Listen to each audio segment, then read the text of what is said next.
In the heart of a dense, emerald forest, a solitary grizzly bear named Gideon lived. His fur, as golden as the autumn leaves that surrounded him, was tinged with wisdom and age. For years, Gideon had been the protector of the forest, his presence a tranquil force that kept balance among the creatures that dwelled there. Yet, he was a creature of solitude, shunning the company of his kin, preferring the silent whispers of the wind to human chatter. One day, a young human girl, Isabella, stumbled upon Gideon. In her eyes, he saw curiosity and sincerity. She approached him with caution, offering a small, ripe apple. Gideon, initially wary, hesitated. Isabella, though timid, persisted. She spoke of her loneliness, her longing for a friend who would understand her. She described the chaos of her world, filled with noise and clamor, and her desire for a quiet sanctuary. Gideon, touched by her words, extended his paw, accepting the apple. A bond was formed, an understanding that transcended the barriers of species.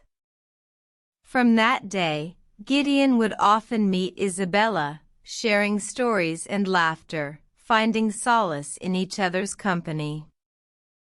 Yet, as time passed, the human world encroached upon the forest. The noise and clamor that Isabella had spoken of grew louder, reaching the very heart of the forest. Gideon, protector's instincts reignited, stood his ground. One day, as the noise reached a crescendo, Isabella did not arrive. Gideon searched the forest, calling out for his friend. Days turned into weeks, but Isabella did not return. In his sorrow, Gideon realized the true power of solitude.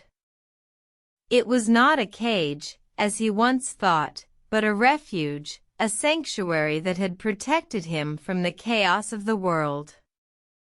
Solitude, he understood, was a choice that he had to make. With a heavy heart, Gideon left the forest, seeking out the noise and clamor that Isabella had described. He would not find Isabella, but he would find a new purpose, a new family, and a new home. In the end, Gideon returned to the forest, not as a solitary bear, but as a bear who had learned the value of friendship, the power of understanding, and the importance of choice. And in his heart, he carried the memory of Isabella, a reminder of the enduring embrace of solitude.